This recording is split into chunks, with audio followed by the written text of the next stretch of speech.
The purpose of the read-through is the time when all the actors get together for the first time, and people as diverse as the box office manager right through to the chief executive of the theatre and the PR people all come together and they listen to the play being read. Because as I say, it's hard to imagine it. They all read it, but they don't know quite what it's like. And when you're able to put a face to each of the characters, it's much more interesting. Things are changing on the move, like living on shifting sand. It's very exciting when you get the actors down and you actually hear it, because lifting a script from the page to get it to the stage is a big process. And when you read it, it's quite hard to read a play. And when you hear people's voices, it's much more exciting, because that's what it was originally designed for. And I hoard all my energy so as not to waste a precious drop of myself. I lie in the cold and dark, and I think, because thinking's free. Cash is like your secret weapon. Keep it simple.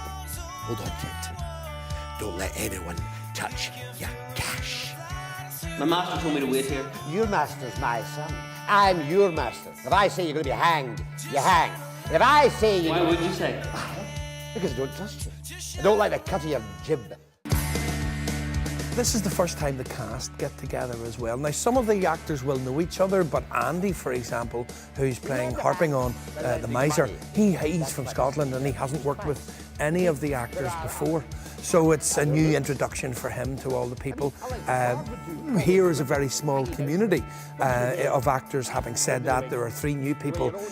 Paul Boyd, who plays Alexander, Julie Maxwell, who plays Eloise, and Sarah Lyle, who plays Marianne, are new to the lyric stage.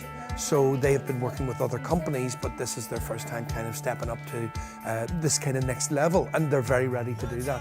And then there are veterans like Katie Tumulty, who's playing Margareta, and I hope she doesn't mind me using the word veteran, insofar as very experienced actors, and Michael Condon, who's done a lot of lyric shows, who's playing Jack and Quimph, Richard Orr, who's playing Barry Looker, and Richard Clements, who's playing Tristram.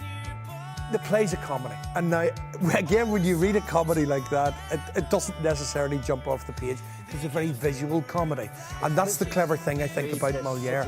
Moliere was a showman. Moliere was an entertainer. He was an actor as well as a writer. He was in the plays. A lot of the jokes, for example, the setups of routines, he would do them very quickly and then he would move on. Shakespeare would stretch them over 2 or 3 acts, you know, mixed up identities and things like that. There's an identity mix-up near the beginning of the play, and within 2 pages it's resolved.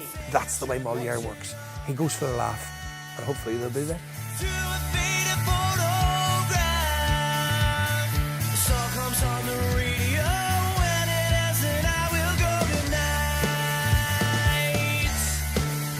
Shine a light.